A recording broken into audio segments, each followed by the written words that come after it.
Baik, Bismillahirrahmanirrahim. Assalamualaikum warahmatullahi wabarakatuh. Alhamdulillahi rabbil alamin. Nahmaduhu wa nasta'inuhu wa nastaghfiruh wa na'udzu billahi min syururi anfusina wa min sayyiati a'malina. May yahdihillahu fala mudilla lahu wa may yudlil fala hadiya lahu. Asyhadu an la ilaha illallah wahdahu la syarika lahu wa asyhadu anna Muhammadan abduhu wa rasuluh. Allahumma himna rushdina wa'idna min syarri nafsina.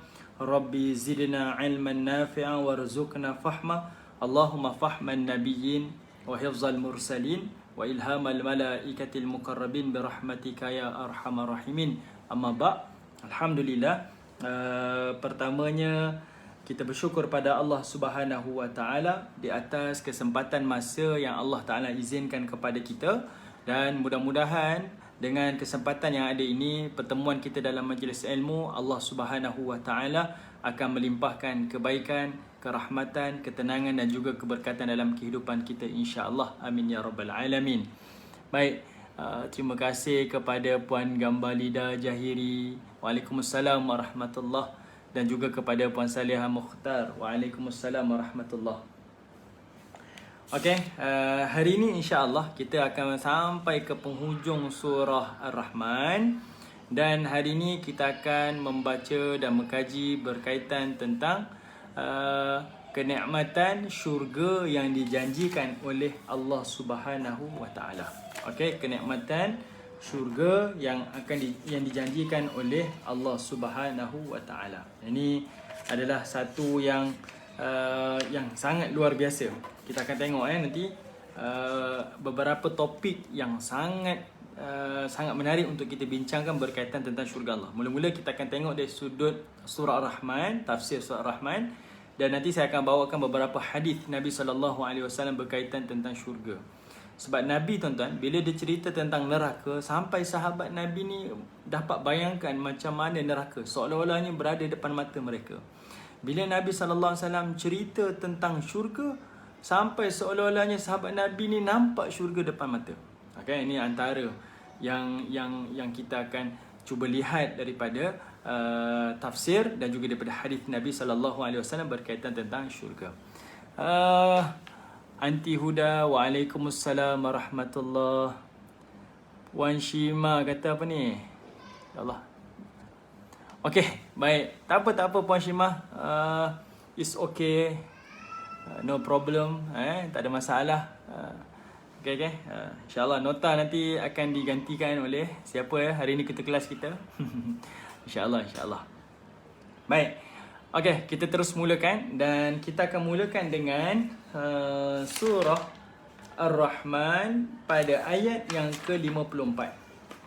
Seperti mana yang saya pernah sebut pada ibu-ibu, ayah-ayah, tuan-tuan, perempuan yang dirahmati oleh Allah Subhanahu wa taala, bermula daripada ayat 46 sampailah ayat 53. Allah Ta'ala bercerita tentang syurga. Okay, Allah Ta'ala bercerita tentang syurga. Ayat 46 sampai 53. Ada dua syurga yang Allah Ta'ala sebutkan. Dan pada ayat 50, silap. Ayat 46 sampai ayat 61, Allah Ta'ala bercerita tentang syurga. Okay, sampai ayat 61, daripada ayat 46, 61 cerita tentang syurga. Ada dua syurga Allah Ta'ala sebutkan. Manakala pada ayat berikutnya, daripada ayat 62 sampai ayat 73, akhir surah Ar-Rahman, Allah tambah lagi cerita tentang dua lagi syurga. Dua syurga bawah, dua syurga atas. Okay, satu syurga yang bawah ni adalah golongan Ashabul Yamin. Dua syurga yang tertinggi ni adalah golongan Al-Muqarrabun atau Al-Muqarrabin. Ini ada dua syurga yang tertinggi, ada dua syurga yang terendah. Seperti saya sebutkan sebelum ni, kenapa pengulangan tentang fabi ayyi ala'i rabbikuma tukadziban. Ini adalah sebagai satu simbolik kepada pintu-pintu neraka dan juga pintu-pintu syurga Allah Subhanahu wa taala. Pada cerita surah neraka, ayat-ayat neraka, Allah sebut 7 kali pengulangan fabi ayyi ala. Tapi pada cerita surah berkaitan tentang syurga, Allah mengulangi sebanyak 16 kali kalimah fabi ayyi ala rabbikuma tukadziban. Simbolik kepada pintu-pintu syurga Allah Subhanahu wa taala. Okey, baik. Ayat 46 sampai ayat 53 kita dah bincang pada minggu yang lalu. Ayat 46 Allah Taala bagi clue kenapa manusia dapat masuk syurga. Antaranya iaitu kata Allah khafa maqama. Tengok pada ayat 46 ada kalimah khafa maqama, waliman khafa maqama. Untuk orang yang takut berdiri di hadapan Allah, takut saat dia akan menghadap kepada Allah pada hari kiamat nanti. Kerana takut dia, kalau kita duduk dunia tuan-tuan, nak tahu ciri penghuni syurga, Allah Ta'ala sebut dalam ni ayat ni sebagai clue. Dia duduk di dunia, dia sentiasa memikirkan macam mana saya nak berdepan dengan Tuhan saya di hari mahsyar nanti. Kerana perasaan takut tu ada, itulah tanda-tanda awal dia akan memperolehi kata Allah jannatan. Iaitu dia akan dimiliki dua syurga Allah. Sebab secara logiknya tuan-tuan, orang yang sentiasa berfikir, yang sentiasa begin with end in mind, dia fikir apa yang akan dia dapat di penghujung nanti, dia akan berhati-hati di permulaan ni. Saya akan dihisap oleh Allah, saya akan ditanya oleh Allah, saya akan dipersoal oleh Allah, saya akan dipertanggungjawab oleh Allah. Secara tak langsung dia akan berhati-hati dengan perbuatan dan tindakannya di dunia. Dia bertitik tolak daripada kalimah waliman khafa maqama rabbih. Orang yang takut saat nak bertemu dengan Tuhan di hari kiamat nanti, dia akan dapat dua syurga yang Allah janjikan. Bukan satu syurga tuan-tuan, dua syurga. Nanti saya akan sebut kenapa kita dapat dua syurga. Salah satunya tuan-tuan, nanti ada ending tu Allah ada sebut nanti Okey. Kenapa dapat dua syurga? Nak membezakan ini kenikmatan, kelebihan, ganjaran dunia dan juga hari akhirat. Okey, baik. Kita pun dah bincang tentang zawata afnan. Dua syurga yang terendah ni untuk ashabul yamin, Allah kata syurga ni ada zawata afnan. Dia ada dimiliki dengan pokok-pokok yang sangat rimbun. Okey, pokok-pokok yang sangat rimbun. Zawata afnan tu dia rimbun, dahan-dahannya kira sangat lebat lah. Setiap dahan berbuah, subur dan sebagainya. Kita kalau jenis orang yang menanam pokok ni, menanam pokok, kita akan jadi gembira bila tengok ada hasil buah pada pokok yang kita tanam kan. Tanam durian, keluar durian penuh. Tanam cempedak, tumbuh buah cempedak penuh dekat dahan dia tu. Ya Allah, ranting-ranting dia, subhanallah, kita akan rasa sangat gembira. Jadi Allah membayangkan dalam syurga yang terendah ni, dua syurga terendah ni, Allah kata zawata afnan. Kalimah afnan tu nak menunjukkan dia sangat rimbun, sangat subur. Kenapa pohon tu jadi macam tu? Allah kata disebabkan fihima ainani tajriyan. Sebab dalam syurga mengalir dua sungai. Satu sungai pun, kalau kita duduk di sawah padi tuan-tuan, kalau duduk di kawasan Tanjung Karang, kalau ada orang Tanjung Karang dekat sini, sawah padi subur dekat Tanjung Karang ni tuan-tuan, Sekincan, sungai besar ni, sebab dia ada satu saliran namanya Bangkenal. Ada nama Bangkenal ni, dia satu saliran je, subur. Sejauh-jauh mata mandang sawah padi ni subur. Dalam syurga tuan-tuan, bukan satu saliran, dua saliran, double tuan-tuan. Nak kata sangat subur tu sebab adanya fihima ainani tajriyan. Satu namanya Tasnim, satu lagi namanya Salsabil. Okey, ni air sungainya lah yang mengalir. Kemudian Allah kata apa? Tak cukup dengan tu pula. Fihima min kulli fakihatin zawjan. Dalam syurga pula ada buah-buahan yang saling yang berpasang-pasangan. Okey, namanya macam nama di dunia, tapi rasanya tak sama dengan di dunia, yang disebutkan oleh Abdullah bin Abbas. Okey. Kita dah boleh bayangkan lah. Okay. Macam mana keadaannya, kedudukannya. Ni syurga yang terendah. Okay.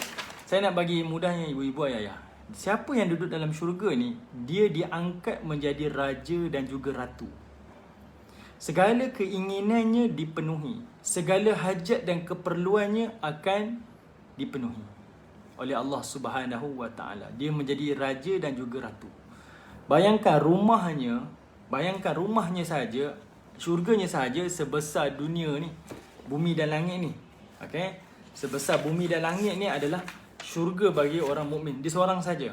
Saya pernah sebutkan sebelum ni, orang yang paling miskin dalam syurga, orang yang paling akhir masuk dalam syurga, macam mana nikmat yang Allah berikan.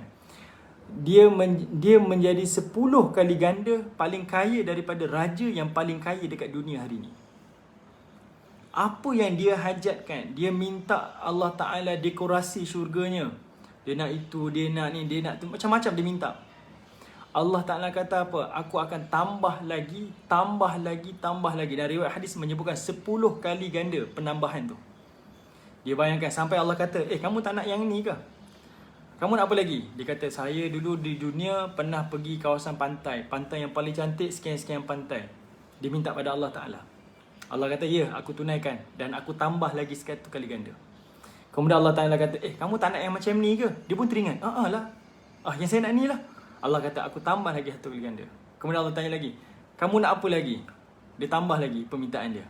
Allah kata, kamu tak nak macam ni ke? Saya nak macam ni. Saya tambah lagi 1 kali ganda. Macam-macam penambahan dalam syurga. Ini orang yang paling miskin dalam syurga Allah Subhanahu wa Ta'ala. Okay? Orang yang paling miskin. Orang paling akhir masuk dalam syurga Allah Subhanahu wa Ta'ala. Sebab itu, siapa yang masuk syurga, tuan-tuan, dia akan menjadi raja dan juga ratu di dalam syurga Allah Subhanahu wa Ta'ala. Okay. Baik, tuan-tuan yang dirahmati oleh Allah Subhanahu wa Ta'ala. Kemudian, kita masuk ayat 54. Okay, kita bincang pada ayat 54. Bismillahirrahmanirrahim. Allah Ta'ala menyebutkan pada ayat 54, muttaqi'ina fiha, muttaqi'ina ala furushim batainuha min istabraqa wajanal jannataini dan. Okay, tuan-tuan perhatikan kalimah muttaqi'in. Kalimah muttaqi'in adalah kalimah ittika. Ittika ni iaitu dia berbaring dalam keadaan santai. Baring yang berehat-rehat. Dia bukan baring dalam keadaan resah, baring dalam keadaan dia memikirkan kusut masai, fikir bisnes, fikir itu. Tak. Muttaqi'in, ittika ni adalah baring sungguh. Memang orang duduk berkelah-kelah tu, piknik-piknik tu, itu namanya muttaqi'in, ittika, baring. Okey. Kemudian Allah kata apa? Dia akan baring di atas ala furushim. Furush ni macam satu hamparan, satu tempat, satu hamparan atau satu tempat yang kata Allah batainuha, kandungan dalaman dia. Batan ni kita kata apa? Batan ni material dalaman dia.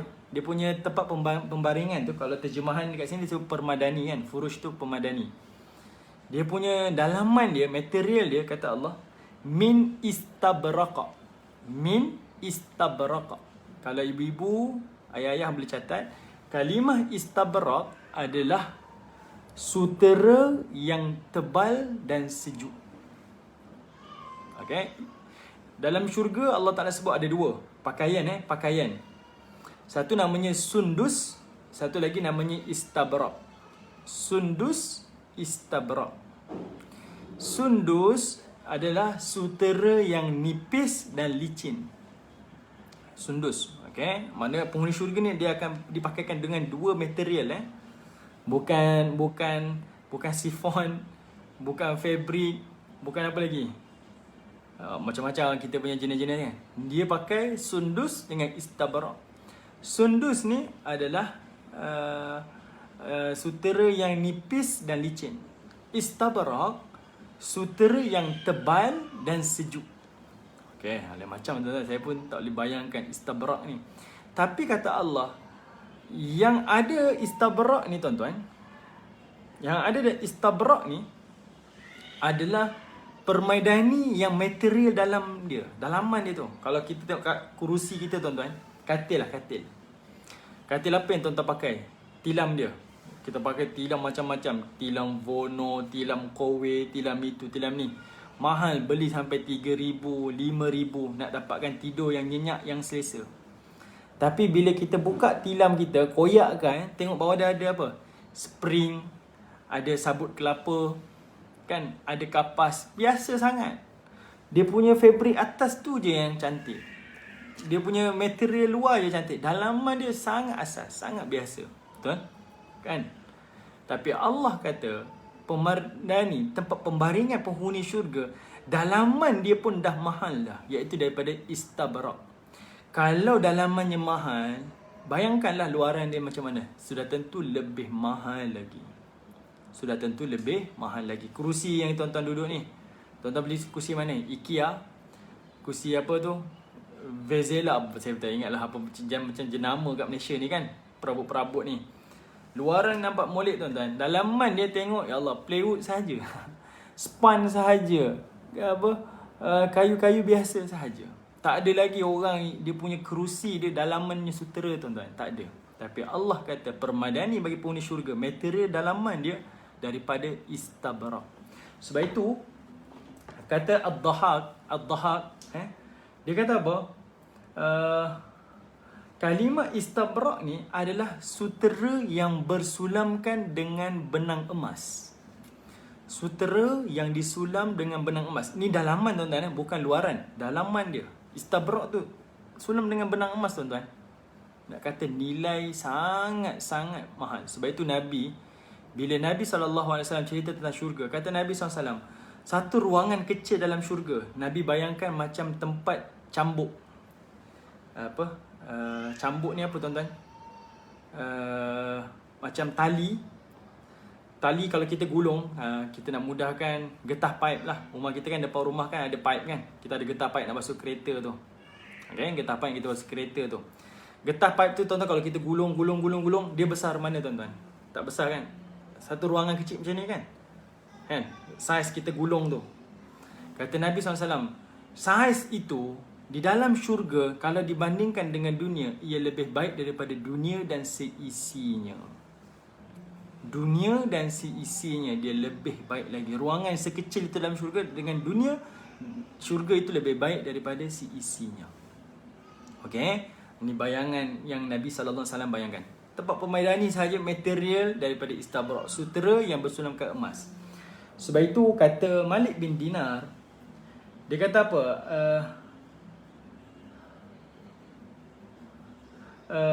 Dia kata apa? Malik bin Dinar kata apa?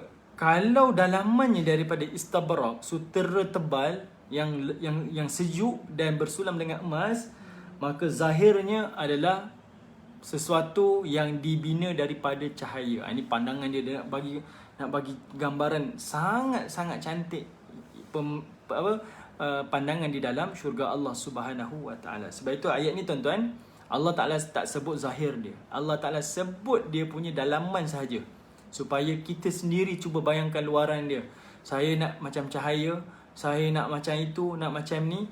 Tapi apa yang kita tahu daripada hadis Nabi, semua apa yang ada dalam syurga, dia adalah berkonsepkan bukan Mediterranean, bukan style Eropah, bukan minimalis, tak. Dia berkonsepkan semuanya adalah kejutan.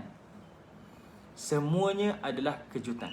Masuk syurga tuan-tuan, kita tak pernah lihat dengan mata kita, kita tak pernah terfikir dengan fikiran kita, dan tak pernah terlintas apa yang dalam pengetahuan kita. Dia lebih menjangkaui apa yang kita bayangkan.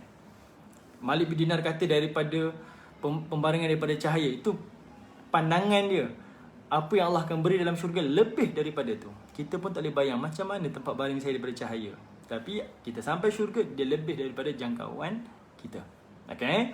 Dalaman ni Allah kata min istabrak, sangat istimewa. Ayat ni tuan-tuan nak memberikan kita beberapa pembelajaran. Bila Allah kata penghuni syurga muttaqiina ala furushim batainuha min istabrak, tempat baring dia, tempat tidur dia, tempat dia berkelah nanti di atas istabrak, Allah nak kata di dunia bukan tempat berehat. Di dunia tempat berpenat, akhirat tempat berehat. Kalau dunia kita berehat, akhirat takkan dapat berehat dah tuan-tuan. Dunia rehat, akhirat penat. Dunia kita berpenat, akhirat tempat kita berehat. Yang ini yang kita kena faham tuan-tuan. Okay? Dia bukan khayalan yang Allah Ta'ala suruh kita khayal bayang-bayang, tapi tak ada usaha, tak ada ketaatan, tak ada kesungguhan dalam ibadah kita, dalam pembelajaran ilmu kita, pengetahuan kita, kita takkan dapat rasa syurga Allah Subhanahu wa taala. Syurga ni lagi penat lagi bagus tuan-tuan. Dunia ni lagi penat lagi bagus. Penat. Usaha itu, usaha ni, saya kena jaga NGO, saya kena pergi usaha ni, saya nak cari nafkah keluarga. Penat itu berbaloi. Sebab kita akan berehat di hari akhirat. Saya pernah sebut pada ibu-ibu ayah dah. Di akhirat nanti, di mahsyar, peluh kita akan mencurah-curah. Ada orang akan lemas dengan peluh dia. Dan seperti mana hadis Nabi, ada orang peluh sampai buku lali, sampai ke pusat, sampai ke hidung, sampai ke paras telinga dia. Lemas dengan peluh dia. Tapi kata Al-Imamul Ghazali, katanya peluh yang keluar di hari akhirat adalah mereka yang tidak berpeluh dalam kebaikan di dunia. Di dunia tuan-tuan, dia tak bersungguh, dia tak berpeluh dengan amalan dia dekat dunia ni. Sebab itu peluh tu mencurah-curah di hari akhirat. Tapi siapa yang bersusah payah, berpeluh-peluh di dunia dalam ketaatan pada Allah, peluh itu takkan keluar lagi di yaumul mahsyar. Okay? Peluh tu takkan keluar lagi di yaumul mahsyar. Kita dekat dunia tuan-tuan, boleh je kita nak duduk rumah. Saya tak sibuk NGO, saya tak sibuk tolong orang, saya tak sibuk pergi haji. Pergi haji penat tuan-tuan. Nak berjalan kaki sehari boleh cecah 10 km setiap hari. Nak pergi ke Jamrah, pergi Muzdalifah, berebut, nak buat tawaf, penatlah. Belanja keluar, tinggal anak, tinggal bisnes, macam-macam. Tapi Allah menjanjikan kesusahan itu, kepenatan itu, Allah Ta'ala akan berikan kelazatan dan kenikmatan dalam syurga.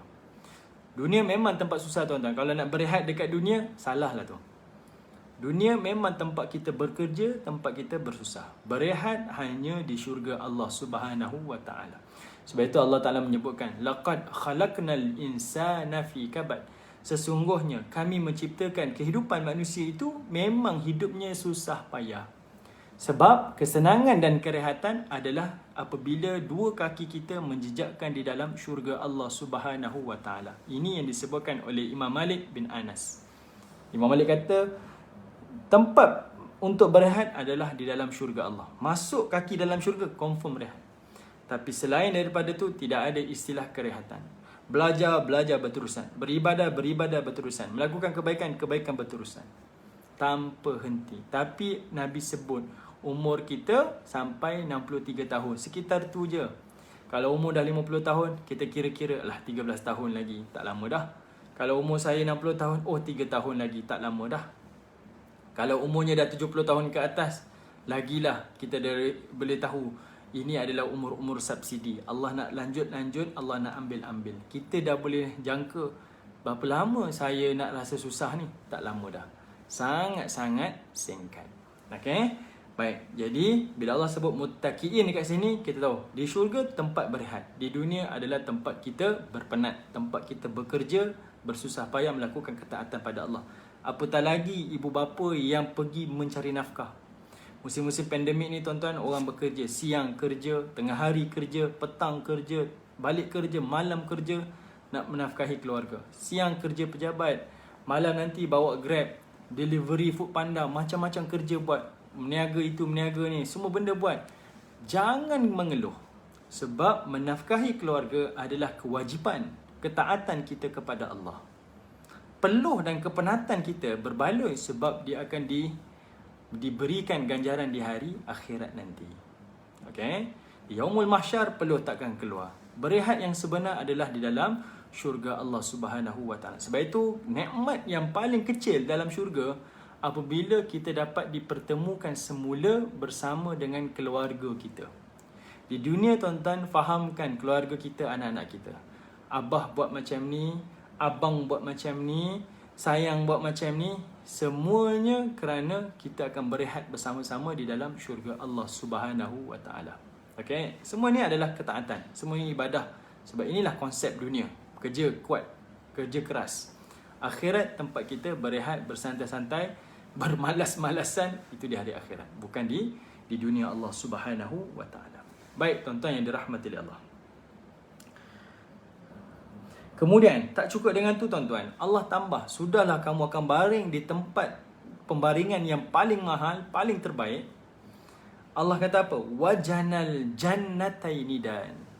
Allah kata wajanal jannataini dan. Tuan-tuan perhatikan kalimah jannal jannataini dan.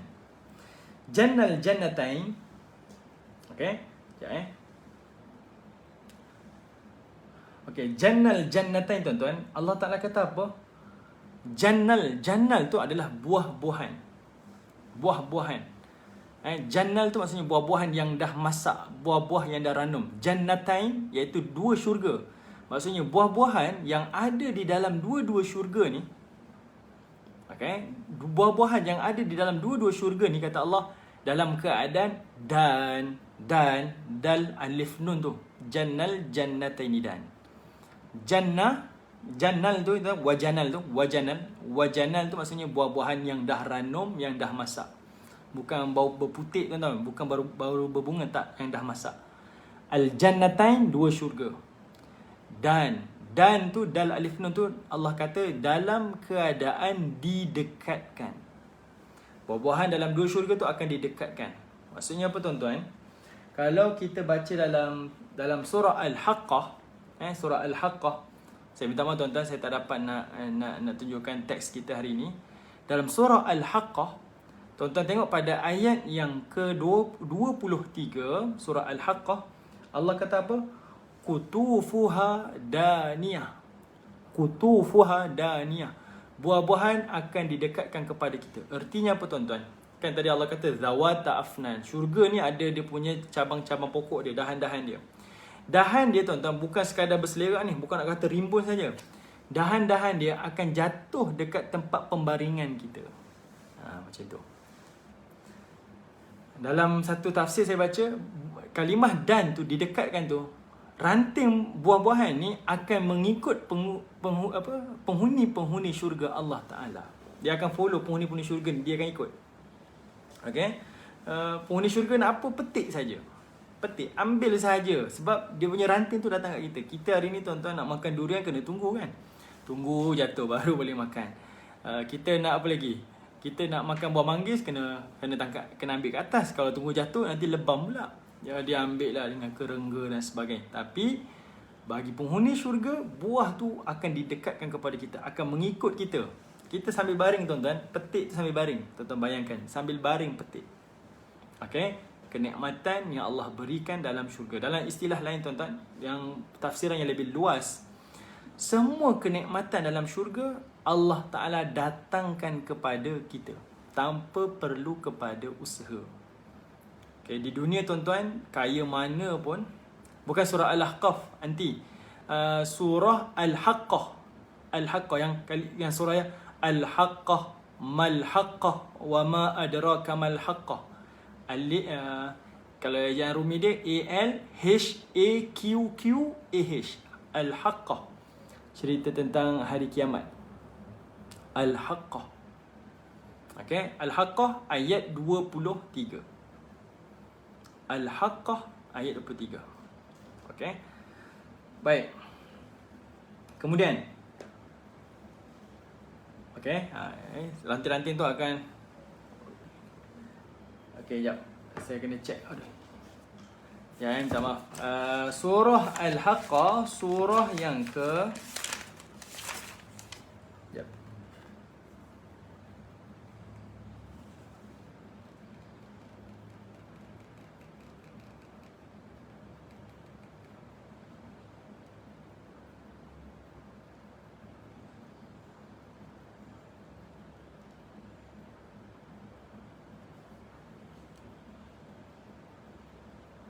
surah Al-Haqqah, surah yang ke-69. Surah yang ke-69. Okay, surah Al-Haqqah, surah 69, ayat 23. Okay, baik. Okay, baik. Itu pada tafsiran ayat 54. Wajanal jannataini dan.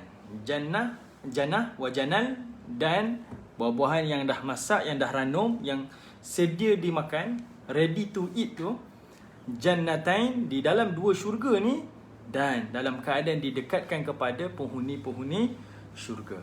Okey, kemudian ayatnya fabi ayyi ala'i rabbikuma tukadziban. Maka nikmat kekuasaan Allah yang manakah wahai jin dan manusia yang kamu hendak dustakan.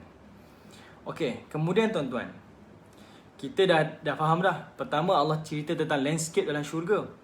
Syurga dahlah satu syurga seluas langit dan bumi. Seorang dapat dua syurga. Kenapa dua syurga kat sini tuan-tuan? Ingat lagi saya sebut pada minggu lalu. Sebab siapa yang taat perintah Allah, secara automatik dia akan buat apa yang Allah suruh dan dia akan tinggal apa yang Allah larang. Kerana takut Allah saja dia akan buat dua ketaatan. Dia akan buat apa yang Allah perintah, dia akan tinggal apa yang Allah larang. Sebab itu dia dapat ganjaran dua syurga. Satu syurga sebesar langit dan bumi. Sangat besarlah. Kemudian Allah Ta'ala cerita tentang landscape dia. Dia punya landscape dia, pohon-pohon dia sangat rimbun. Sebab sistem pengairan dia ada dua saliran air sungai dia. Kemudian Allah Ta'ala cerita tak cukup dengan itu, ada buah-buahan yang sangat masak, sangat ranum. Kemudian Allah bayangkan pula, ini landscape dia. Kemudian apa yang kamu buat dalam syurga? Allah kata muttaqiin. Kamu akan baring di atas satu permaidani yang sangat mahal, sangat berkualiti, sangat-sangat istimewa. Sambil baring, sambil makan. Kalau kat dunia ni kita panggil ni ulas sawa tuan-tuan. Makan sambil baring ni malas. Tapi Allah Ta'ala kata rehat sungguh kamu dalam syurga nanti. Bahkan kamu akan dihidangkan dengan hidangan yang kamu nak. Semua yang datang didekatkan kepada kamu. Bukan sekadar buah-buahan yang didekatkan tuan-tuan. Bahkan semua kenikmatan. Mewakili kepada semua kenikmatan. Tuan-tuan nak apa? Semuanya dalam keadaan didekatkan kepada kita. Kemudian, tak cukup dengan itu tuan-tuan. Allah kata apa? Kamu bukan sekadar baring sambil makan. Bahkan kamu akan fihinna qasiratut tarfi lam yatmithunna insun qablahum walajan. Subhanallah. Okey, ayat 56 tuan-tuan, Allah kata, sudahlah sambil baring, sambil makan, kamu akan ditemani, akan diservis, diserve oleh siapa? Qasiratut tarf. Qasirat iaitu sifat kata kerja menundukkan pandangan. Qasirat ni maksudnya yang menundukkan pandangan. At-tarfi tuan-tuan, qasiratut tarfi. At-tarfi tu maksudnya pasangan-pasangan, peneman-peneman, merujuk kepada bidadari-bidadari yang Allah akan berikan kepada semua penghuni syurga. Okey, nanti saya akan detailkan tuan-tuan. Ibu-ibu jangan melompat dulu. Kita nak cerita tentang penghuni syurga nanti. Bidadari syurga. Okey. At-tarfi diterjemahkan sebagai peneman. Kenapa Allah sebut at-tarf? Ada ayat Allah gunakan kalimah hurun. Ada ayat Allah sebut kawaib. Ini nama-nama bidadari. Semuanya merujuk kepada sifat dia. Okey. Ada kala Allah sebut hurun. Allah kata dia ni kulit putih sangat. Putih sungguh. Ada kala Allah kata dia ni kawaib. Kawaib ni tumit tuan-tuan. Kawaib daripada kalimah kaib, dia maksud tumit kaki tu.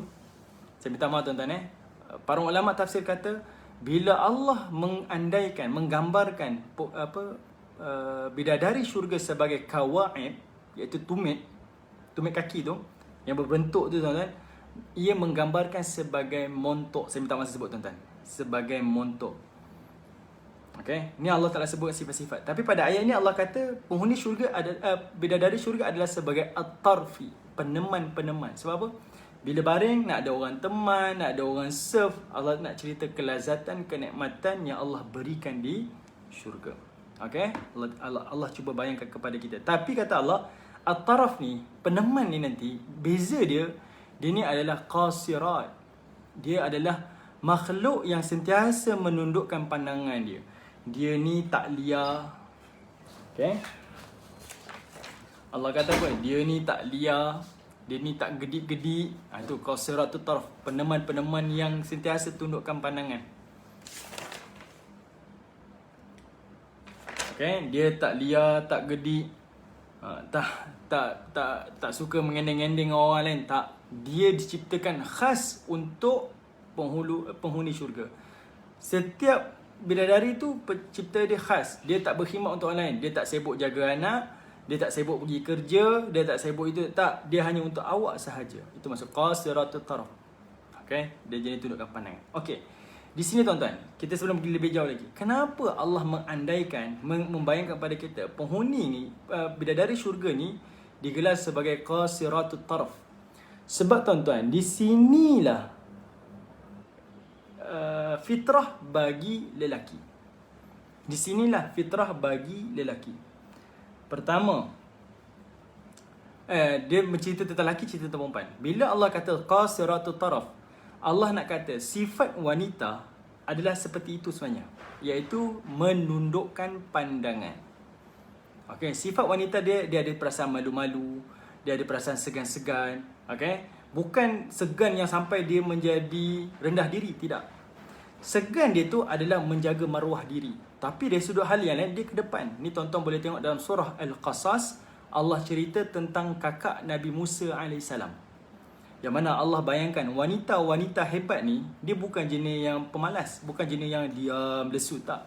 Dia jenis yang berani, dia jenis yang ke depan, dia jenis yang lincah, ligat. Ini ciri-ciri wanita. Tuan-tuan boleh baca surah Al-Qasas, cerita tentang kakak Nabi Musa pergi follow adik dia yang dihanyutkan oleh ibu dia tadi tu sampai ke istana Firaun. Okey, tuan-tuan bayangkan sungai kalau mengalir kan deras. Macam mana kakak dia boleh kejar adik yang dihanyutkan sampai ke istana? Nak kata kakak dia berlari lah, kuat. Allah bayangkan itu sifat wanita. Tapi menundukkan pandangan adalah merujuk kepada dia menjaga maruah dia. Walaupun dia berani, dia lincah, tapi dia mesti jaga maruah dia. Saya tanya pada ibu-ibu, ayah-ayah, kita dulu sekolah dulu kan, banyak-banyak persatuan, pengangkap, bulan sabit merah, apa lagi, Pandu Putri, Tunal Islam, macam-macam persatuan dulu masa kita sekolah dulu. Persatuan apa yang paling lemah? Persatuan apa yang paling tak aktif? Kalau boleh komen-komen lah. Persatuan apa? Kalau guru-guru ada kat sini, komen. Persatuan apa? Sejujurnya mesti kata Persatuan Pandu Putri, Persatuan Putri Islam. Sebab bila kata je kita Muslimah, kita tak bermaya. Kata Muslimah, kita tak ke depan, tak. Itu bukan ciri-ciri. Yang Allah kata di sini qasiratut taraf, bidadari ni dia jenis tunduk pandangan. Dan sifat wanita, dia adalah menjaga maruah dia, menundukkan pandangan dia. Tapi hari ni kan beza tuan-tuan. Orang perempuan pun tengok bola sepak. Saya jadi keliru. Kenapa orang perempuan minat bola? Dia bukan nak tengok bola tu. Dia tak tengok strategi bola tu. Dia tak tengok skor. Dia tengok siapa yang main. Oh, yang main ni yang inilah. Tampan lah player ni. Handsome lah player ni. Ini yang masalah. Macam mana lelaki perlu tundukkan pandangan, jangan melihat wanita yang bukan mahram. Samalah wanita tak dibenarkan melihat lelaki yang bukan mahram. Kenapa wanita-wanita suka tengok drama TV ni? Sebab hero dia handsome. Kenapa kita lelaki tak boleh tengok wanita? Kenapa perempuan boleh lihat? Sebenarnya agama kita mengajar benda yang sama. Lelaki tak boleh tengok wanita yang bukan mahram. Wanita pun tak boleh tengok lelaki yang bukan mahram. Sebab itu Aisyah pernah ditegur oleh Nabi SAW. Kan? Duduk ada orang buta datang ke rumah Nabi. Dia duduk sebelah Nabi. Ditegur supaya Aisyah masuk. Kata Aisyah, bukankah dia buta kan? Tak boleh tengok saya. Kata Nabi SAW, memang dia tak lihat kamu, tapi kamu melihat dia. Okey, tundukkan pandangan kita dan jaga maruah diri kita. Ini sifat wanita. Manakala bagi lelaki pula, bila Allah sebut qasiratut tarf, wanita-wanita, anak-anak gadis, anak-anak dara dan sebagainya, dia perlu faham. Lelaki fitrahnya adalah menyukai wanita yang menundukkan pandangan, yang tak gedi-gedi, yang tak liar matanya, yang jenis sopan santun. Sebab itulah kecantikan yang hakiki. Kalau menilai kecantikan daripada kulit, daripada warna kulit, daripada rambut, cantik mata, zahir-zahir ni, ketahuilah 30 tahun, 40 tahun dalam perkahwinan, semuanya akan kendur. Kulit kita akan kecut, mata kita akan rabun, kulit kita akan jadi kusam. Dengan kelahiran anaknya, rambut yang cantik akan jadi kusut masai. Itu akan ada perubahan yang semula jadi. Sebab kecantikan bukan terletak pada yang zahir. Kecantikan adalah pada sudut yang dalaman dia. Jadi kecantikan yang hakiki yang Allah Ta'ala sebut di sini, bidadari sifatnya adalah qasiratut taraf, peneman-peneman yang menundukkan pandangan. Itu kecantikan yang hakiki. Kalau bidadari syurga macam tu, wanita-wanita seperti itulah keadaannya. Allah, walaupun satu ayat tuan-tuan, satu sifat kepada bidadari, tetapi dia menjadi pengajaran kepada wanita dan juga menjadi pengajaran kepada lelaki. Okey. Baik tuan-tuan yang dirahmati oleh Allah Subhanahu Wa Taala. Dah ada pembaringan, ada makanan-makanan yang dihidangkan, didekatkan. kemudian Allah kata dia akan diberikan bidadari yang akan berbaring dengan mereka, peneman dengan mereka. Dan Allah kata apa? Bidadari ni lebih special sebab dia lam yatmithunna. Okey, lam yatmithunna. Kalimah lam yatmithunna tu tuan-tuan, dia tak disentuh. Kalau tak terjemah semuanya tulis tak disentuh. Tapi sebenarnya kalimah lam yatmithunna itu maksudnya dia tak dinikahi. Okay, tak dinikahi. Dia tak berkahwin ataupun tidak ada perhubungan. Sama ada perhubungan perkahwinan ataupun perhubungan lain-lain, tak ada. Sebab bidadari akan diciptakan khas untuk penghuni dia. Setiap orang akan ada khas, okay? Dia tak akan disentuh. Dan kata Allah, insun qablahum, manusia sebelumnya, wala jan, dan juga jin pun. Jin tak sentuh, manusia pun tak sentuh. Dan di sini tuan-tuan, kata ulama, antaranya Al-Imam Ibn Kathir, dia nak menjadi khitab. Khitab ni seolah-olah Allah nak bagi tahu, wahai manusia, kamu ada bidadari kamu. Wahai jin, kamu pun ada bidadari kamu. Okay, itu maksud dia. Sebab itu siapa nama? Ada sahabat Nabi SAW. Dia mengatakan, Damrah bin Habib pernah ditanya disebabkan ayat ni. Dia kata bidadari ni tak akan disentuh oleh manusia dan juga tak disentuh oleh jin. Jadi Damrah bin Habib ni ditanya, apakah jin akan masuk ke dalam syurga? Maka dijawab, ya, jin juga ada syurganya. Dan jin juga akan diberikan kenikmatan-kenikmatan yang sesuai dengan kehendak dan keperluannya. Sebab dalam kalangan jin ada jin lelaki dan juga ada jin wanita. Ada. Sama macam kita manusia, ada lelaki dan ada wanita. Ada kehendak kepada perkahwinan, perhubungan dan sebagainya. Jadi macam itulah kepada jin. Okay? Ini disebutkan oleh Damrah bin Habib berdasarkan daripada ayat ini. Jadi jin ada pasangan dia, ada bidadari dia, ada syurga dia. Ayat ni dia menunjukkan khitab. Khitab ni kata ganti kedua. Seolah-olahnya Allah sedang bertutur dengan manusia, Allah sedang bertutur kepada jin. Kamu akan baring dalam syurga, santai-santai, rehat-rehat, makan-makan. Kemudian Allah kata dalam syurga kamu akan diberikan peneman-peneman yang sangat baik. Okay? Peneman-peneman yang sangat cantik, yang khas untuk kamu, yang tak pernah disentuh oleh manusia, tak pernah disentuh oleh jin. Dia diciptakan khas. Bidadari dia tak diciptakan daripada baby tuan-tuan. Baby, kanak-kanak, jadi remaja sampai jadi bidadari, tak. Dia diciptakan terus jadi bidadari. Dan diciptakan khas, tak disentuh. Okay? Dia hanya tengok kepada pasangan dia sahaja. Ada satu riwayat tuan-tuan. Ada satu riwayat menceritakan. Saya baca riwayat ni. Sekejap. Okey. Ada satu riwayat ni, Al-Imam Ibn Kathir bawa riwayat ni tuan-tuan, tapi dia tak sebutkan siapa yang mengatakan. Dia kata apa? Demi Allah, aku tidak melihat di dalam syurga ini sesuatu yang lebih tampan daripada kamu. Maksudnya, bidadari ni bercakap, demi Allah, tak ada orang lain lagi tampan daripada abang. Maksudnya, kalau dia diciptakan untuk penghuni ni, dia akan kata, tak ada orang lagi tampan daripada abang. Abang yang paling cantik kali. Abang lah yang paling tampan. Tidak ada di syurga ini yang lebih aku cintai, lebih daripada kecintaan aku kepada kamu. Dan segala pujian hanya bagi Allah yang menjadikan kamu sebagai pasanganku dan menjadi diriku sebagai pasangan kamu. Ini ayat-ayat romantik lah tuan-tuan. Tapi Allah nak kata penghuni syurga, itulah bidadari syurga, itulah sifatnya kepada penghuni-penghuni syurga Allah Subhanahu wa taala. Okey? Ni Allah Taala cuba bayangkan kepada kita. Okey, baik tuan-tuan yang dirahmati oleh Allah Subhanahu wa taala.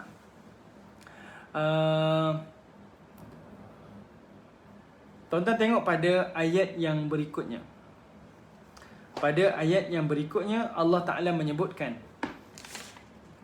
fa bi ayyi ala'i rabbikuma tukadziban.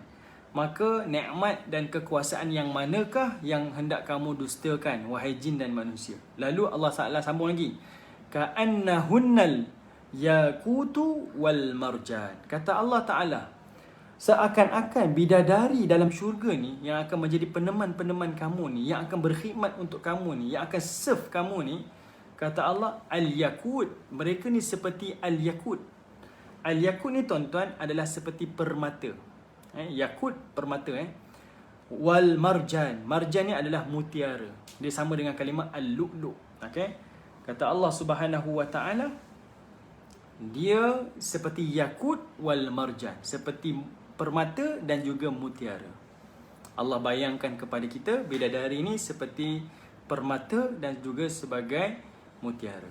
Okey, baik tuan-tuan yang dirahmati oleh Allah Subhanahu wa taala. Yang ini tuan-tuan, bukanlah Allah Taala nak kata bidadari ni muka macam mutiara ke, macam permata ke, tidak. Tapi mufassirin, orang-orang ahli tafsir ni mengatakan keadaan penghuni bidadari syurga ni adalah sama sifatnya, tafaulnya macam permata dan mutiara. Orang yang nak dapatkan mutiara tuan-tuan, dia kena menyelam. Dia kena pergi sampai ke dasar, cari cengkerang, buka, ambil mutiara. Nak kata dia satu-satunya benda yang sangat-sangat berharga, sangat-sangat bernilai, sangat-sangat istimewa. Nak kata bidadari itu, itulah keadaannya. Nak dapat dia sangat-sangat susah. Kamu kena bermujahadah, kamu kena tempuh macam-macam ujian. Okey? Kemudian kalau dah dapat, nak bagi tahu dia adalah sangat istimewa, sangat mahal, dan kata para ulama tafsir yang lain, antaranya Al-Imam Ibn Kathir, dia adalah sesuatu yang sangat bernilai, sukar untuk didapati dan sangat bertahan lama. Maksudnya tahan lama, tak mudah rosak tuan-tuan. Itu sifat bidadari. Bila Allah kata ka'annahunnal yakutu wal marjan. Okay? Dia seperti mutiara dan juga seperti permata. Okey, baik tuan-tuan yang dirahmati oleh Allah Subhanahu wa taala. Kemudian tak cukup dengan itu tuan-tuan. Al-Imam Muslim meriwayatkan satu hadis daripada Nabi sallallahu alaihi wasallam, daripada Abu Hurairah. Nabi sallallahu alaihi wasallam cerita macam mana keadaan bidadari syurga. Okey, jangan saya bawa riwayat ni tuan-tuan. Dia sebut cerita tentang macam mana keadaan bidadari syurga. Sekejap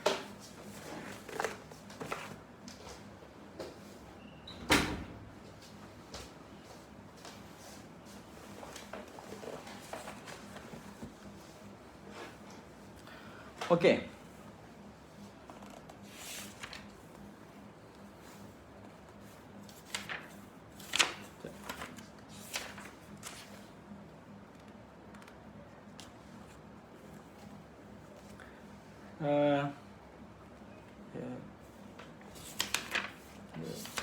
Saya cek dia punya hadis dia.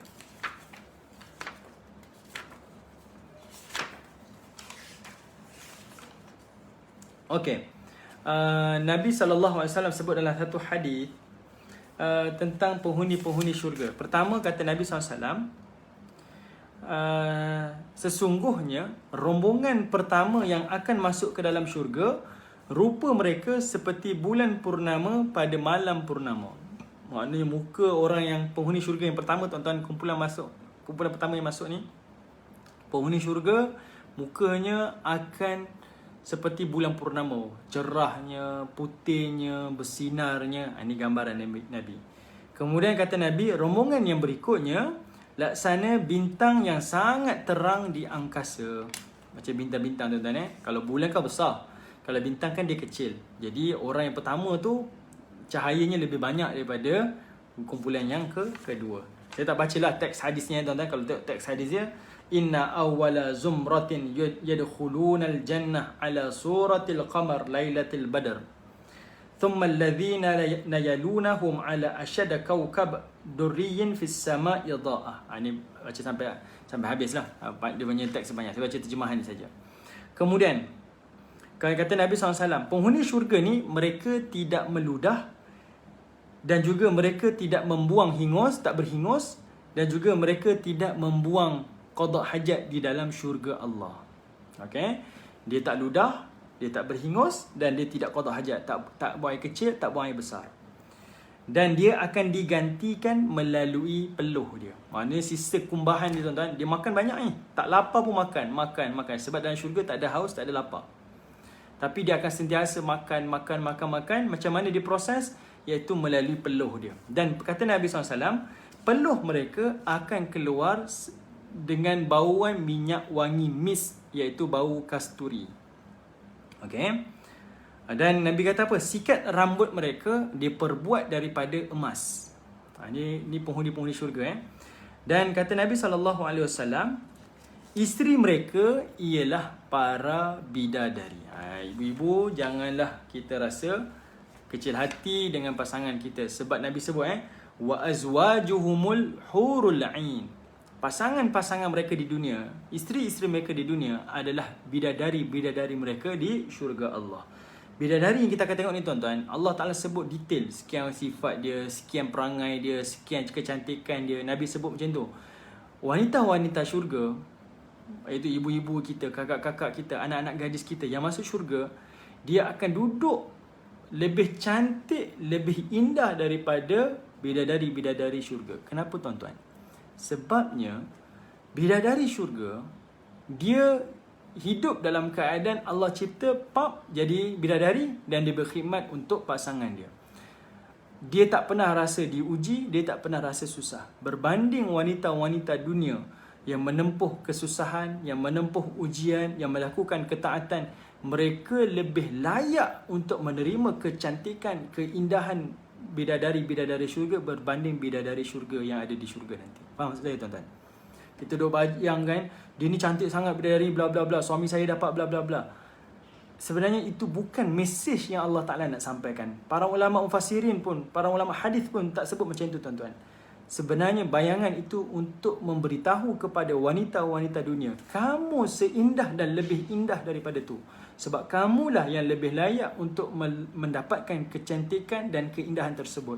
Sebab kamu diuji dengan ujian, kamu susah dalam ketaatan, kamu melakukan ibadah kepada Allah. Berbanding bidadari syurga, mereka tak buat apa-apa.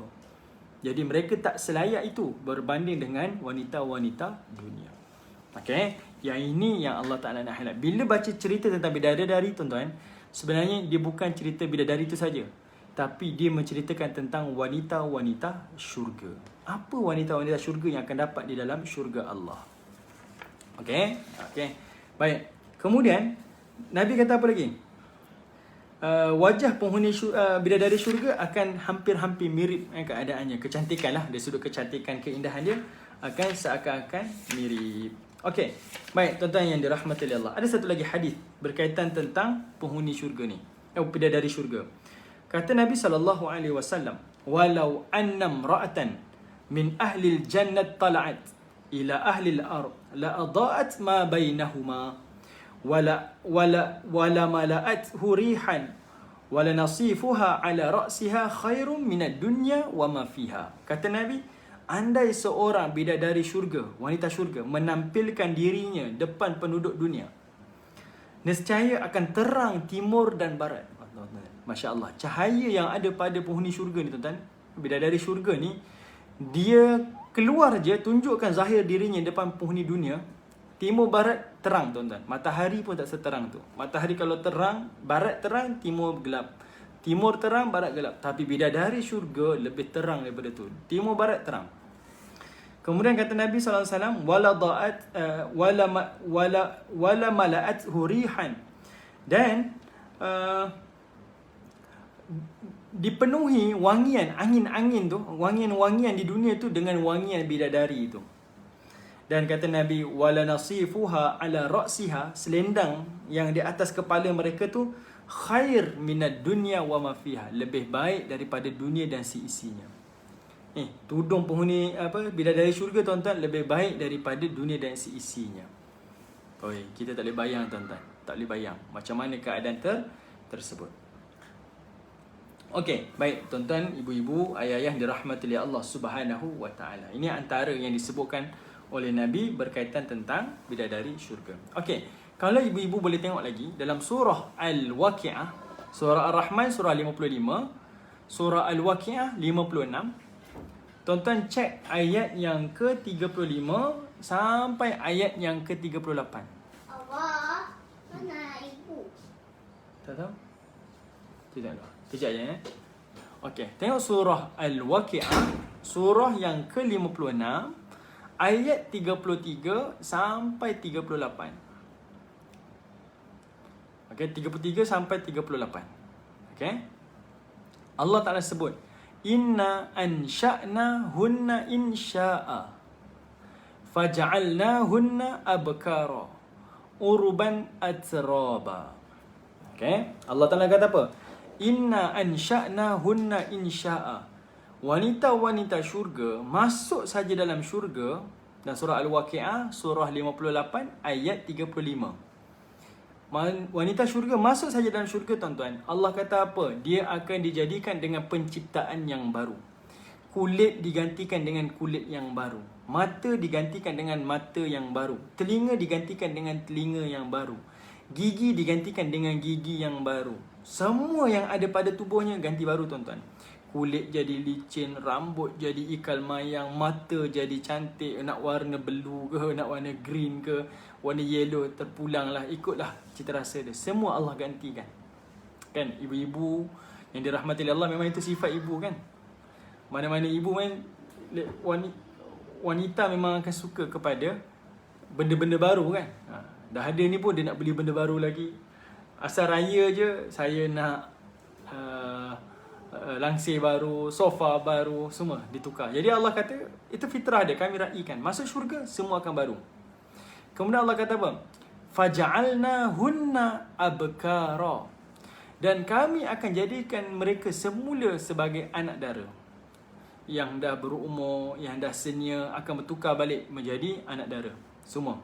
Kemudian Allah kata apa? Dia dalam keadaan uruban. Dia akan saling menyayangi. Dia sayang suaminya, suaminya akan sayang dia. Uruban. Okay? Dia sayang suaminya, suaminya akan sayang dia. Berbeza dekat dunia, tuan-tuan. Si isteri sayang suami, sayang sungguh. Tapi nak dapat sayang suami pada dia, belum tentu lagi. Belum tentu. Kita korban macam-macam dah. Saya buat itu untuk abang, saya buat ini untuk abang. Tapi abang macam tak kisah sangat, macam tak hargai. Kan? Tapi di akhirat nanti, tuan-tuan, dalam syurga berbeza. Uruban, Allah kata dua-dua saling sayang. Macam mana hari pertama dia bertemu, sampailah bila-bila, kasih sayang itu takkan berubah, takkan terkurang, bahkan bertambah-tambah. Dan kata Allah, bukan sekadar uruban, bahkan dia juga adalah atraba, tetap sebaya dengan pasangan dia. Kenapa tetap sebaya, tuan-tuan? Saya rasa saya pernah sebut dalam tafsir surah ni. Iaitu, biasanya lelaki dengan perempuan, tuan-tuan, bila berkahwin, lelaki lagi lama berkahwin, dia rasa dia lebih muda. Lelaki kan, lagi lama dia berkahwin, dia rasa saya lebih muda, lebih tampan, lebih kuat, lebih macam-macam lah. Itu fitrah. Manakala wanita pula, bila dia dah berkahwin, tuan-tuan, lagi lama dia berkahwin, dia rasa dia lebih tua. Ini fitrah. Tapi Allah kata, jaminan pada isteri-isteri, wanita-wanita syurga, kamu masuk dalam syurga, kamu tetap sebaya dengan pasangan kamu. Zahir kamu sebaya, di mata suami kamu, pasangan kamu pun kamu akan sebaya dengan mereka. Okay? Kita ibu-ibu yang tengok surah ni, tuan-tuan, kita rasa teruja nak jadi ahli syurga. Kita teruja nak jadi wanita-wanita syurga. Sebab kita tahu apa yang saya akan dapat, apa perubahan yang saya akan dapat. Dan kita tak akan cemoh apa yang Allah berikan kepada kita di dunia. Dekat dunia, kalau ada orang suka tengok zahir diri ni, kenapalah hidung saya macam ni? Kenapa tak macam itu? Kenapalah kulit saya macam ni? Kenapa tak macam itu? Kita sabar. Sebab sabar itu adalah pahala daripada Allah. Dan kita tahu gantiannya adalah lebih baik di dalam syurga Allah Subhanahu wa ta'ala. Allah Ta'ala janji ni. Allah Ta'ala jamin bagi wanita-wanita syurga. Okey. Kemudian, tuan-tuan, bila Allah Ta'ala dah cerita tentang penghuni syurga, wanita-wanita syurga dan sebagainya, bidadari dari syurga, lalu Allah pun menyebutkan fabi ayyi ala'i rabbikuma tukadziban. Lalu Allah Ta'ala menyebutkan hal jazaa'ul ihsan illa al ihsan. Kata Allah Subhanahu wa Ta'ala, tidak ada balasan kebaikan melainkan balasan kebaikan. Ni unik, tuan-tuan. Kenapa Allah kata apa? ada istisna, ada illa kat situ, kecuali. Tidak ada balasan kebaikan melainkan kecuali balasan kebaikan. Di sini tuan-tuan, Allah Subhanahu Wa Taala mengulangi kalimah ihsan illal ihsan. Maksudnya ihsan yang pertama, kebaikan yang kamu buat. Illal ihsan, melainkan kebaikan, iaitu kebaikan yang aku balas kepada kamu. Okey, kebaikan yang aku balas kepada kamu. Kebaikan yang kamu buat, illal ihsan, kamu akan dibalas dengan kebaikan yang aku akan berikan kepada kamu. Okey. Di sini tuan-tuan ada dua. Okey, tuan-tuan boleh follow saya punya kuliah. Tengok ayat 60. Allah kata hal jazaa'ul ihsan ilal ihsan. Okey. Balasan kebaikan melainkan balasan kebaikan. Okey. Al-ihsan yang pertama adalah kebaikan yang kita buat. Al-ihsan yang kedua adalah kebaikan yang Allah berikan kepada kita. Di sini ada dua tafsiran. Pertama, Allah nak bagi tahu kebaikan yang kamu buat di dunia sedikit. Sedikit. Kamu senyum, pahala kebaikan kat situ. Kita maniskan muka kita depan sahabat kita kan. Orang tengok kita, kamu ni senyum je, tak ada masalah ke? Masalah ada. Tapi saya tahu, saya senyum depan awak ni, ia tetap adalah pahala. Kan? Saya tolong awak ni, pahala. Saya tak cerca awak, tak maki hamun awak, tak mengumpat awak, itu pun adalah pahala. Sebab saya tak mengata yang tak baik. Saya cakap benda-benda baik je. Pun pahala. Kita tahu. Kebaikan kita buat sedikit. Tapi Allah beritahu, illal ihsan. Kecuali melainkan akan diberikan dengan kebaikan. Kebaikan Allah kepada kita adalah sekali ganda lagi. Kebaikan kamu buat sedikit, tapi kebaikan yang Allah akan bagi double, triple dan mungkin infinity. Tak setimpal tuan-tuan. Kebaikan yang Allah akan beri pada kita tak setimpal dengan kebaikan apa yang kita buat. Kan, sebab itu ganjaran-ganjaran dalam hadis-hadis Nabi pun kita rasa macam, ya Allah, besarnya ganjaran. Kata Nabi SAW, siapa yang solat belakang imam berjemaah, imam baca Fatihah, Nabi sebut amin kan. Imam baca amin, makmum sebut amin serentak dengan imam, ghufira lahu ma taqaddama min dhanbi. Allah akan ampunkan segala dosa yang pernah dia buat. Ya Allah, saya buat benda sikit je, tapi balasan kebaikan tu besar lagi daripada apa yang saya buat. Tak berbaloi hanya. Tak bala untuk tinggalkan, tetapi berbala untuk dilakukan. Itu pertama, kebaikan kita sedikit tapi balasan kebaikan sangat-sangat besar. Kedua, kebaikan yang kita buat di dunia sementara. Tetapi kebaikan yang Allah berikan kepada kita di hari kiamat nanti adalah selama-lamanya. Kita buat dekat dunia tuan-tuan, sebanyak mana kita nak buat kebaikan? Sampai habis usia. Sampai habis usia. Tapi kebaikan kita di akhirat yang akan hidup selamanya di dalam syurga Allah, kebaikan tu selama-lamanya. Adakah ikut usia kita? Kamu duduk kat dunia 63 tahun je. Jadi kamu dapat claim pahala 63 tahun je lah. Lepas tu kamu keluarlah cari dalam mana. Tak ada, selama-lamanya akan duduk menetap di dalam syurga Allah Subhanahu Wa Taala. Sebab itu maksud hal jazaa'ul ihsani illal ihsan. Kalimah ihsan adalah masdar, kata terbitan kepada kalimah ahsana yang bermaksud kebaikan.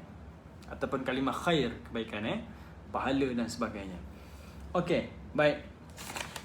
Tuan-tuan, ibu-ibu, ayah-ayah yang dirahmati Allah. Kita dah selesai dua syurga yang terendah.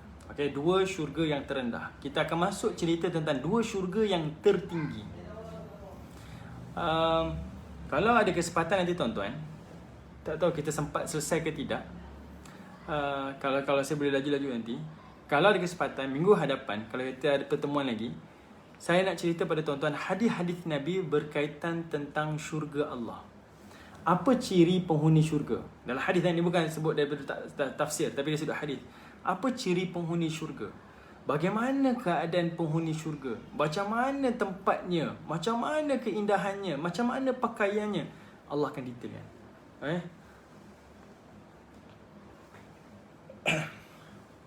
Okey, kita akan detailkan dan kita akan sebut nanti macam mana keindahan-keindahan di dalam syurga Allah Subhanahu Wa Taala. Okey, baik, kita masuk ayat 62. Okey, kita akan masuk ayat 62. Kita dah masuk ke perenggan yang terakhir. Okey.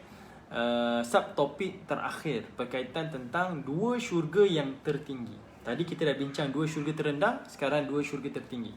Nanti ibu-ibu ayah-ayah kalau baca nanti ayat 62 ni sampai ayat 78, ayat akhir ni tuan-tuan. Tuan-tuan akan tengok ayat dia adalah ayat yang ibu-ibu ayah-ayah boleh compare dengan ayat daripada daripada 56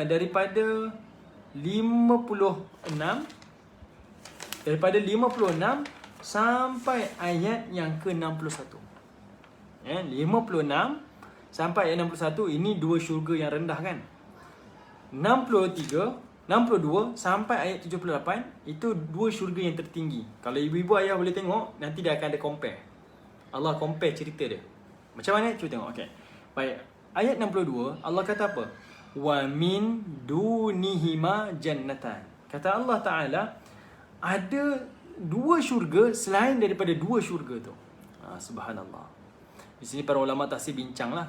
Dia kata apa? Dua syurga lain daripada dua syurga lain. Allah Ta'ala nak bagi tahu pada kita ada syurga yang tertinggi dua, ada syurga yang terendah dua.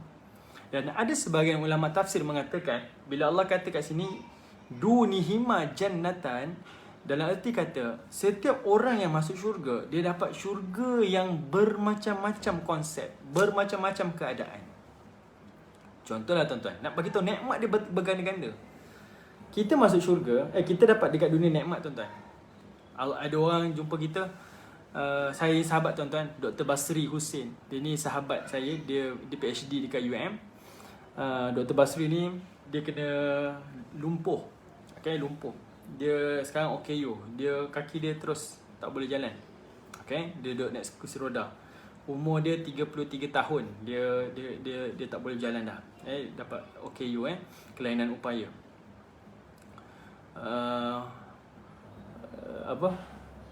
Dr. Basri ni sahabat saya. Dia dapat rumah. Hadiah baru ni, minggu ni dia dapat. Siapa bagi saya tak ingat lah. Ada satu hadiah ni. Rumah tu dia dapat kondominium, tak salah. Kondominium fully furnished. Dia hanya basuh kaki je. Saya pun tak tahu macam mana dia dapat. Okay, dia dapat hadiah tu tuan-tuan. Rumah tu semua lengkap. Tak payah beli apa-apa, masuk basuh kaki je. Perabot siap, kabinet siap, sinki semua siap. Masuk basuh kaki, siap. Dapat hadiah. Okay. Hadiah ni pertandingan lah. Hadiah pertandingan, bukan hadiah orang bagi, hadiah pertandingan. Tapi dia dapat hadiah. Kita rasa dapat tu, subhanallah, kita kata memang rezeki dia lah. Allah tarik satu nikmat, Allah beri nikmat lain pada dia. Kan? Kita rasa subhanallah, hebat lah nikmat. Tapi Allah nak bagi tahu, nikmat dunia dengan nikmat akhirat beza. Nikmat akhirat, kalau dunia kita rasa dapat rumah macam tu, cantiknya dengan kondominium. Memang rumah ni mahal tuan-tuan. Saya pun tak tahu, nilai yang juta juga kot. Memang mahal dengan dia semua dah siap dah. Kita rasa itu istimewa. Nikmat syurga sudah tentu lebih daripada nikmat dunia. Bukan satu, Allah jamin bagi dua. Nak bagi tahu tuan-tuan, seolah-olahnya kalau kamu dekat dunia, aku bagi kamu satu rumah pun kamu rasa special. Apatah lagi kalau ada orang bagi kita, ni rumah ni konsep dia konsep Japanese. Ini konsep dia konsep minimalis. Contohlah, ni konsep dia konsep Mediterranean. Kamu pilih, tiga-tiga rumah ni milik kamu. Kita rasa apa? Ya Allah, macam-macam konsep ada. Saya nak konsep ni, konsep ni, semua rumah saya. Macam itulah dalam syurga Allah Ta'ala. Allah dah sediakan dah. Tinggal kamu saja nak masuk dan nak pilih mana syurga yang kamu nak. Walaupun kamu ada seorang diri, aku bagi kamu dua syurga, tapi dia akan memenuhi keperluan kamu. Dia akan memenuhi kehendak kamu. Maknanya Allah Ta'ala beri lebih daripada jangkauan kita. Sebab itu saya kata, siapa penghuni syurga, dia adalah raja dan ratu dalam syurga Allah. Okay. Syurga tu dah bagi dua tuan-tuan. Tambah lagi ada syurga yang tertinggi. Nak bagi tahu pilihan tu bermacam-macam. Saya nak syurga sekian-sekian bentuk, sekian-sekian bentuk. Semua Allah Ta'ala akan berikan kepada penghuni-penghuninya. Wa min dunihima jannatan. Okay. Baik, kemudian tuan-tuan, dalam hadis Nabi menyebutkan dua syurga tu, dia kata dua syurga, satu diciptakan dipenuhi dengan emas, satu lagi syurga dipenuhi dengan perak, hiasan-hiasannya isi kandungannya ada yang emas, ada yang perak. Okey. Sangat-sangat special lah. Okey, kemudian Allah kata fabi ayyi ala rabbikuma tukadziban. Kemudian Allah sambung lagi mudhammatan. Okey, Allah kata mudhammatan. Cuba ibu-ibu ayah-ayah perhatikan pada terjemahan dia. Apa maksud mudhammatan? Mudhammatan diterjemahkan sebagai kedua-dua syurga yang Allah berikan tertinggi ni, kata Allah, dia berwarna hijau tua. Okey. Kalau kalimah khadar, khadara, bermaksud hijau. Tapi kalau dia kalimah daham, dal, ha, mim, hijau tua. Okey, kalau kita ada green, dark green, light green, bahasa Inggeris, bahasa Arab macam tu juga Tapi dia berubah lah, dia bukan hijau terang, hijau gelap macam kita kan. Hijau tua, dia berubah huruf dia Khadar hijau. Tapi kalau daham adalah hijau tua, gelap warna dia. Apa maksud hijau tua, tuan-tuan? Allah nak memberitahu. Okey, kita tengok compare dia. Pada ayat yang ke-64, dia punya lawan dia pada ayat 48. Okey, ayat 48 Allah kata apa? Dua syurga yang rendah, dia afnan. Syurga tu dia penuh dengan ranting-ranting dia, dahan-dahan dia, pokoknya subur. Okey, dahannya saling bercantum-cantum macam tu, penuh. Okey, kita dah boleh bayangkan indahnya lah, cantiknya. Tapi pada dua syurga yang tertinggi, Allah tak cerita ranting dah. Allah tak cerita dahan dia dah. Allah kata mudhammatan. Maksudnya rantingnya, dahannya, jangan cakap lah, dia lagi lebat, lagi rendang, lagi subur. Sebab dia warna hijau gelap, hijau pekat. Dia kata hijau pekat, hijau gelap dah. Lagi hijau lah macam tu. Lagi cantik, lagi istimewa. Okey, ibu-ibu boleh faham Dua syurga rendah, Allah bayangkan afnan. Allah bagi tahu dahan-dahan dia, ranting-ranting dia sangat subur, sangat lebat, buah-buah penuh dekat ranting-ranting ni. Tapi pada dua syurga yang tertinggi, Allah kata mudhammatan, dia berwarna hijau gelap. Hijau dia tu sampai tertutup. Okay, kalau cahaya tembus, tak boleh tembus sebab dia sangat subur. Lagi lebat daripada dua syurga yang terendah. Okey, ibu-ibu ayah yang dirahmati oleh Allah, cuba tengok ni kenapa Allah Ta'ala suka sebut warna hijau dalam syurga. Kalau kita tengok dalam ayat-ayat yang lain,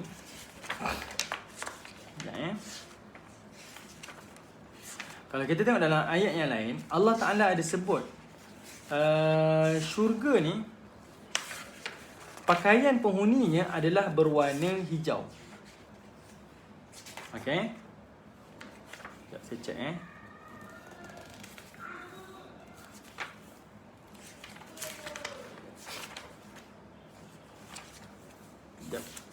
Sorry kejap saya cek warna dia. Okey, penghuni syurga, Allah kata akan diberikan dengan pakaian yang berwarna hijau. Ayat dia, ibu-ibu boleh tengok dalam surah Al-Insan. Surah Al-Insan, surah yang ke-76 ayat 21. Surah 76 ayat 21, surah Al-Insan. Allah kata apa? Aliyahum thiyabun. Penghuni-penghuni syurga ni, pakaian mereka thiyabun, pakaiannya sundus, sutera yang nipis dan licin. Khudrun wa istabrak, dan juga sutera yang tebal dan sejuk berwarna hijau. Allah highlight kalimah khudur, iaitu ada warna hijau. Okey, sundusin khudrun wa istabrak. Kemudian Allah kata apa? Wa hullu asawira min fiddatin wa saqahum rabbuhum syaraban tahura. Dan mereka ni akan dihiaskan kepada mereka gelang-gelang tangan daripada perak. Dan mereka akan diberikan oleh Allah minuman daripada air yang suci bersih. Okey. Dalam hadis lain tuan-tuan, Nabi SAW sebutkan setiap penghuni syurga akan diberikan gelang. Laki perempuan dua-dua ada gelang Laki gelang, perempuan pun gelang. Laki pakai sutera, perempuan pun pakai sutera. Sundus dengan istabrak. Okey.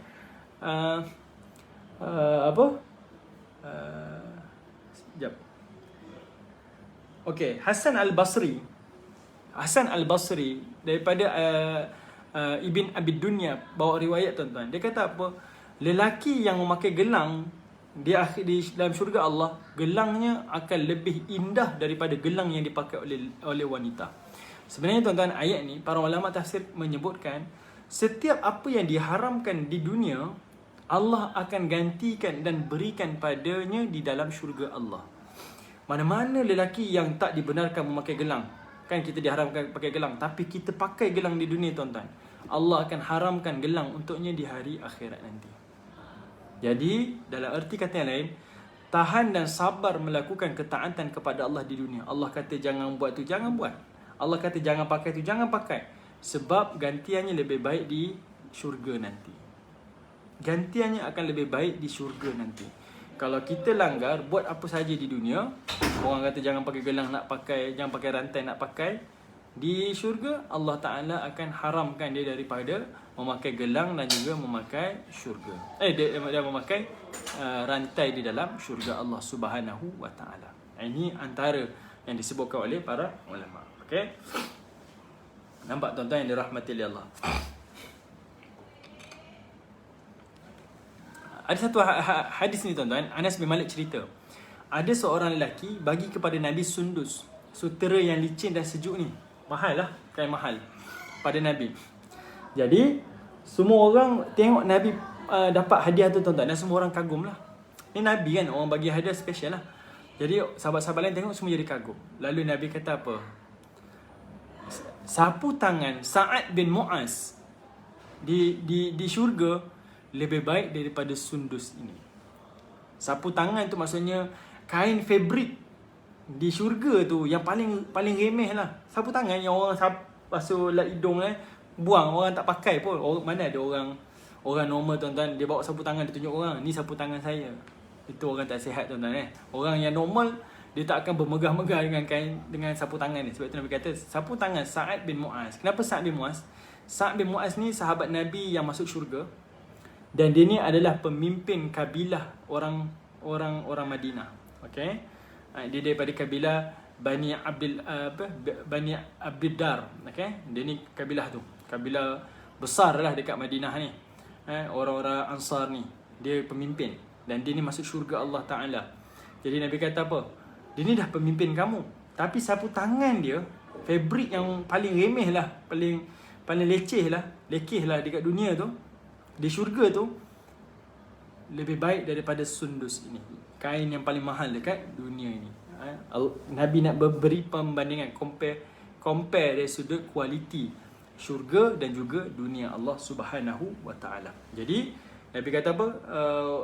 Lelaki, Allah Ta'ala kata lelaki penghuni syurga akan pakai sutera tebal, sutera nipis berwarna hijau dan akan dipakaikan gelang emas dan juga gelang perak.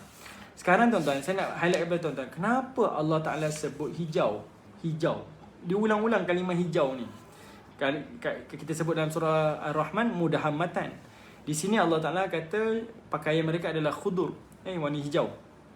Sebenarnya tuan-tuan, kalau tengok dari sudut ni, saya baca dalam kitab, saya baca dalam kitab At-Tazkirah Imam Al-Qurtubi, fi kitab Tazkirah fi ahwalil mauta wa umuril akhirah. Dia kata Allah kerap menggunakan kalimah hijau di dalam syurga, sama ada pakaian dan landscape syurga ni, sebab warna hijau adalah warna di tengah-tengah antara warna putih dan warna hitam. Tuan-tuan dengar sungguh-sungguh Kata Imam Al-Qurtubi, warna hijau ni adalah warna di tengah. Kalau kita tengok warna ni 4 yang paling asas. Kan ada warna asas kan? Warna apa? Merah, kuning, hijau, apa lagi satu lagi? Ada warna asas. Kalau orang kerja-kerja printing kita tahulah warna-warna asas. Ada hitam, putih dan sebagainya lah, black and white sebagainya. Okey. Dia kata warna hijau ni warna di antara putih dan juga warna hitam. Kalau warna putih tuan-tuan, putih ni silau. Okey, putih ni sangat silau. Dia menyakitkan mata. Manakala warna hitam, dia terlalu gelap. Dia terlalu gelap. Jadi dia moderatenya adalah warna hijau. Okey. Okay. Sebab apa warna hijau? Sebab hijau ni adalah warna yang menghimpunkan cahaya-cahaya. Warna-warna ni dia akan masuk ke warna hijau. Tonton tengok dalam dekorasi rumah kita. Warna rumah kita dinding warna putih lah, warna coklat, ada warna biru, yang berani sikit warna merah, warna kuning. Kan? Letak pokok, letak daun dalam rumah kita. Warna tu masuk. Kan? Mana-mana daun, mana-mana pokok, letaklah pada mana-mana warna tuan-tuan, dia masuk. Itu maksudnya. Hijau ni menghimpunkan warna-warna padanya. Okay? Sebab itu alam kita pun cantik, dia warna hijau. Langit atas warna biru, bertanahkan tanah coklat, kuning dan sebagainya. Tengah-tengah hijau. Dia macam apa? Dia panggil apa? Variant tu kan. Dia masuk warnanya. Okey, itu maksudlah hijau tu berada di tengah-tengah. Okey, sekarang kita baca sikit detail lagi sikit. Kenapa warna hijau disebut dalam ayat-ayat berkaitan tentang syurga? Sebab hijau ni secara psikologinya dia memberi maksud optimis. Okey. Ini bukan kita nak bentilik warna tuan-tuan, tak. Ini suruh kajian Warna hijau warna yang memberi maksud optimis. Okey, warna yang memberi maksud optimis. Kenapa? Cuba tengok. Tukang bedah. Okey, sebelum tu, PPE yang orang pakai sekarang musim-musim Covid ni. Warna apa pakai? Warna putih kan? Okay, doktor-doktor pakar bedah di bilik pembedahan, bilik operation, mereka pakai baju apa tuan-tuan? Dia pakai baju warna apa? Warna hijau. Baju pembedahan tu warna hijau, nak memberi maksud optimis dengan usaha mereka melakukan pembedahan. Ini sekian pandangan lah. Kenapa mereka tak pakai warna kuning? Boleh je. Kalau merah, logik akal kita sebab nanti operation warna merah, nanti tak ni kuning, macam-macam kan. Tapi kenapa boleh warna hijau? Sebab dia optimis, dia meredakan tekanan. Sebab benda tu adalah benda yang sangat ni. Itu antara kenapa. Dan kata Al-Imam Ibn Ashur, ni dia ni antara seorang mufassirin tafsir Dia kata apa? Warna hijau ni warna yang memang dipakai oleh raja-raja zaman-zaman dahulu lah. Kenapa zaman hari ni je raja kita warna biru, warna kuning kan. Tapi raja-raja dahulu memakai baju-baju warna hijau. Kita tengoklah batu jet warna hijau. Apa lagi saya tengoklah batu-batu yang mahal tu ada sekian warna hijau. Dia kata apa? Hijau ni adalah lambang, kata Ibn Ashur, lambang kepuasan, lambang kebanggaan dan juga lambang kekuasaan. Okay, hijau ni lambang kepuasan. Selain optimis tadi, dia lambang kepuasan, lambang kebanggaan dan juga lambang kekuasaan. Dan siapa yang masuk ke dalam syurga Allah, seolah-olah Allah memberi gambaran dia akan memiliki kepuasan sepuas-puas nikmat yang Allah akan berikan. Dengan pakaian hijau, landscape hijau, membayangkan optimis yang kencang. Betul. Terima kasih kepada Datuk Datuk Syamsiah Emirat tu warna hijau. Betul. Okey. Baik, tuan-tuan yang dirahmati oleh Allah Subhanahu wa taala. Tak selesai juga. Dah 11.30 saya berbincang kalimah mudahammatan. Okey, tapi kita sama sikit ya. Fa bi ayyi ala'i rabbikuma tukadziban. Nikmat manakah yang kamu dustakan? Syurga yang rendah tadi dahan-dahannya tebal, banyak rimbun. Allah kata dalam syurga yang tinggi lagi warna hijau gelap. Maksudnya dia lebih rimbun, lebih subur, lebih cantik, lebih sempurna. Kemudian Allah kata fihima ainani nadhakhatan. Fihima ainani nadhakhatan. Kata Allah di dalam dua syurga yang tertinggi ni ada ainan, ada juga air sungai, ada juga mata air. Tapi mata airnya kata Allah nadhahatan. Nadhahatan. Beza kan dengan surah tadi, ayat tadi. Cuba tengok ayat 50. Ni last kali tuan-tuan. Ayat 50. Dua syurga yang terendah Allah kata fihima, dalam dua syurga terendah ainan, ada dua mata air tajrian yang mengalir. Tapi dalam dua syurga yang tertinggi fihima ainan, ada dua syurga juga, ada dua mata air. Tapi bezanya dia bukan tajrian, dia tak mengalir. Tapi dia nadhakhatan, dia memancar. Memancar. Apa maksud memancar tuan-tuan? Nak kata dua air sungai yang mengalir dekat dua syurga bawah tadi, punca dia daripada dua syurga yang tertinggi. Sebab di dua syurga tertinggi ni, dia naddakhatan, dia memancar airnya, dia memancut airnya daripada situ. Tadi yang kat bawah tu dah cantik sebab dia mengalir. Sekarang ni dia memancut kat situ. Jadi dia ni adalah sumber kepada kecantikan bawah tu datang daripada atas ni. Itu maksud pada ayat naddakhatan. Kadang-kadang tuan-tuan, saya rasa kagum tuan-tuan. Cuba pergi ke mana-mana sungai. Kita tengok air sungai tu mengalir sentiasa, bersih, kan? Dia subhanallah, dia macam automatik. Bila dia nak berhenti, takkan berhenti tuan-tuan. Dia turun ke bawah, tapi ada air daripada atas turun lagi, turun lagi, turun lagi. Tak pernah berhenti, tak pernah surut dan tak pernah kering. Nak kata Allah Ta'ala sentiasa mengalirkan air sungai tu, kita tengok, bukan sikit tuan-tuan, deras. Bayangkan kalau air pipe yang kita buka, boleh ke dah dapat air macam air sungai? Tak boleh. Kecuali atas izin Allah Ta'ala yang boleh ciptakan sungai sebanyak itu airnya. Tak pernah surut, tak pernah berhenti. Mengalir je. Tuan-tuan kalau tengok sungai-sungai biasa ni tak boleh lah. Tuan-tuan naik masuk hutan, tuan-tuan tengok sungai yang betul-betul dekat tengah-tengah hutan tu. Tuan-tuan tengok subhanallah, tak berhenti air sungai dia. Sangat-sangat deras, cantik sangat.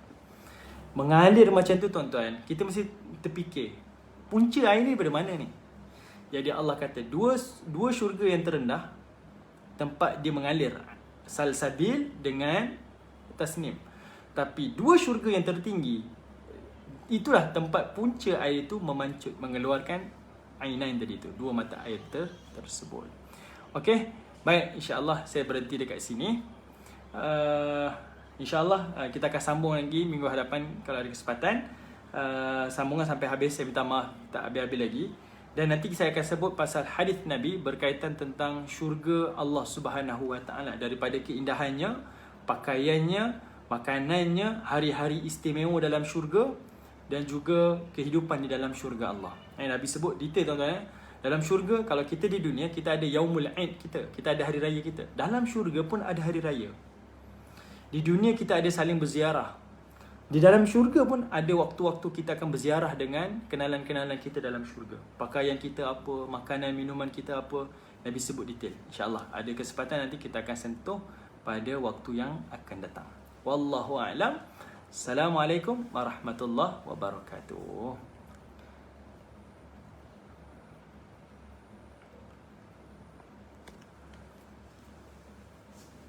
Terima kasih kepada semua. Masya-Allah ada Tu Haji Syarudin ada, alhamdulillah. Kak Roziana ada, alhamdulillah. Datin, alhamdulillah. Terima kasih Datin. Insya-Allah ni berita-berita gembira lah. Allah Ta'ala sampai kepada kita. Semoga kita merindui syurga Allah dan mudah-mudahan menjadi motivasi, semangat untuk kita kerja keras dapat syurga Allah Subhanahu Wa Ta'ala. InsyaAllah. Sama-sama kita doa sama ya. Baik, saya berhenti dekat sini. Semoga Allah Ta'ala terima amalan kita, Allah Ta'ala berikan kepada kita. Assalamualaikum warahmatullahi wabarakatuh. Terima kasih Puan Nur Laila, Puan Rozila. Terima kasih. Alhamdulillah.